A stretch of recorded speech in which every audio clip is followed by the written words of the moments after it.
Dignity. To walk around with an ego is a bad thing. To have confidence in yourself is a great thing.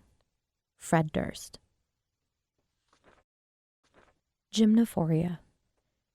It's not exactly a common word. It's the feeling that someone is mentally undressing you. Almost every woman has experienced it at some point. Sometimes it's someone you like. Mostly it's not. As a kid, you're oblivious to all of this. Most kids crave attention. They seek it out from their family and friends. Or, if necessary, they find it elsewhere. I think most people are hardwired to want attention. But not me. I was always so shy. I wanted to hide. I hated going into shops because I'd be forced to talk to people. And the worst part was when they'd always mistake my being shy for being a freak. As a child, I had very little confidence, and even less dignity. I'd like to say I got less shy as I got older. But I didn't. I doubt anyone can remember at what precise point they began puberty. But I certainly remember the day that everyone knew I was a late bloomer.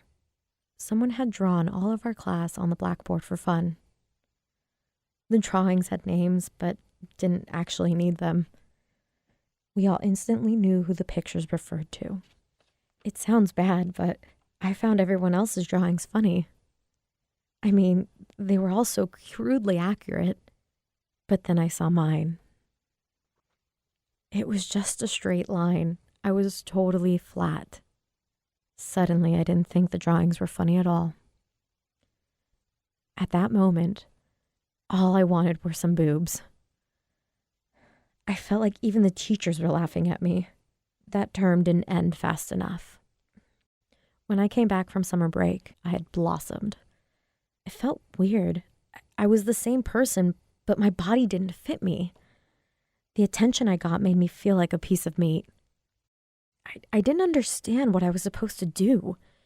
If anything, I felt even less dignified. I wasn't particularly fond of boys, but I did get a little jealous of all the attention my friends received.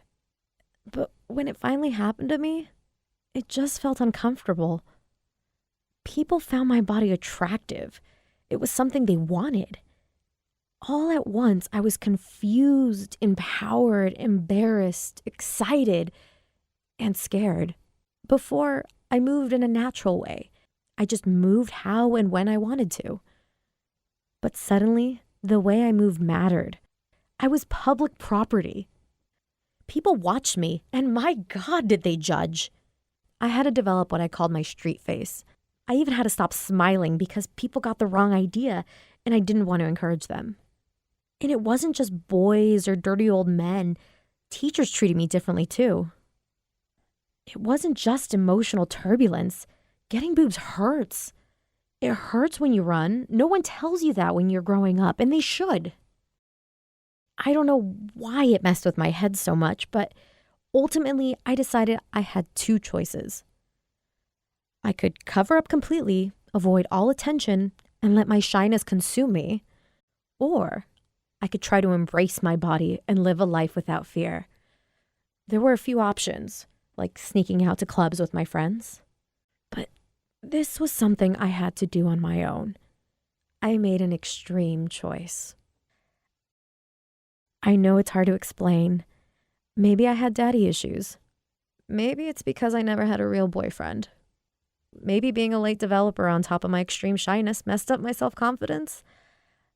But for whatever reason, dancing gave me confidence I hadn't had before. I got a room full of men who all wanted me and yet couldn't touch me. I kept my dignity. People paid just to sit close to me, and they hung on my every word. And if I didn't like them, I was popular enough to walk away. Was this self-indulgent and shallow of me? Of course it was. Were there parts I didn't like? Certainly. Was it something I needed to do? I don't know. I think so. Would I encourage others to do it? Absolutely not. But it boosted my confidence. And it paid for medical school. I'm not scarred by what I did, and I don't hate men. I think I'm well balanced compared to most. I enjoyed my life as a dancer, and I enjoy my life as a doctor. They are two totally separate, and I never want them to mix. But I guess everyone becomes a product of their history, because in my new world, I routinely look at men's bodies, and now I judge them. Sometimes, very rarely, the two worlds sadly collide. And when the worlds do collide and people recognize me, well, I cope as best a girl can. I'm pleased to say that at least I retain my dignity.